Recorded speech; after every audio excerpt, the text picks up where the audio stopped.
سه چیز را الله تعالی در دنیا زیاد دوست دارد: جوانی توبه کننده، چشمی که از ترس الله گریه می کند، دلی که در او ترس الله است.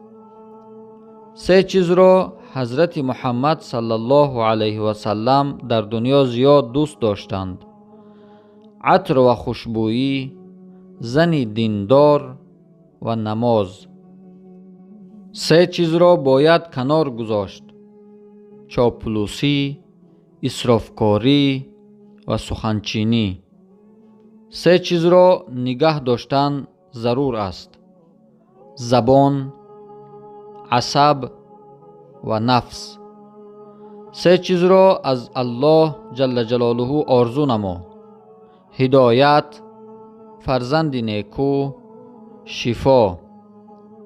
سه چیز علامت خوشبختی خانواده است: عشق و محبت، سکون و آرامش، مناسبت خوب. سه چیز را بعد از مرگ به یادگاری بگذار: علم سودمند، فرزند صالح، صدقه جاریه.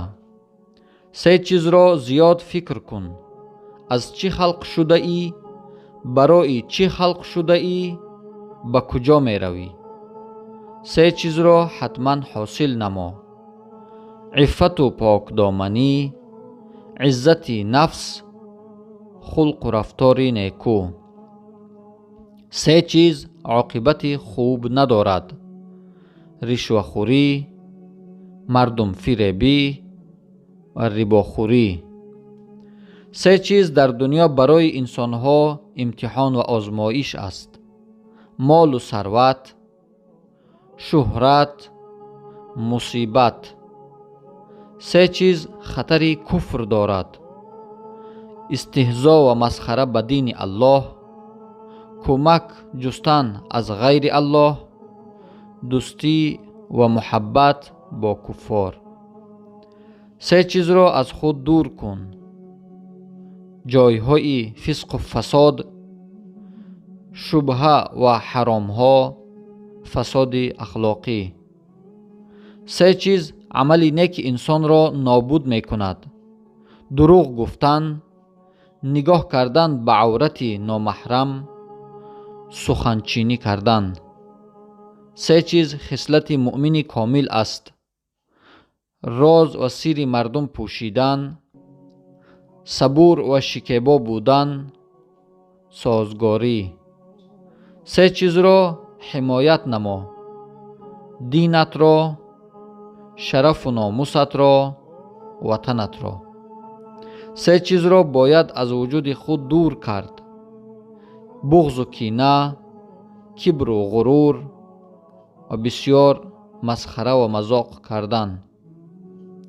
سه چیز باید همیشه به یاد انسانها باشد: مرگ، خوبی و احسان، پند و نصیحت. سه چیز سخت ناپسند است: منافقت کردن، منمنی کردن، دروغ گفتن. سه چیز از زیاد یاد کردن مرگ حاصل می شود: عبادت کردن زیاد، توفیق قبول شدن توبه، قناعت به هر چیز. سه چیز ستون نیکبختی انسان است: فراموش کردن گذشته، غنیمت شمردن وقت، امیدوار بودن به آینده. سه چیز را نباید به تأخیر انداخت: نماز چون وقتش رسید، جنازه‌ای که حاضر شد، توبه بعد از انجام گناه. سه چیز را مسلمان نباید هرگز فراموش کند: مرگ، فنا شدن دنیا، آن مصیبت هایی که انسان از آنها در امان نباشد.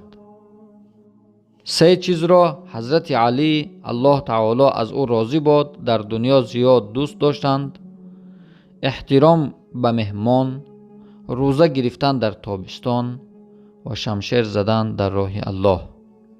و صلی الله علی خیر خلقه محمد و آله و اصحابه اجمعین. والسلام علیکم و رحمت الله و برکاته.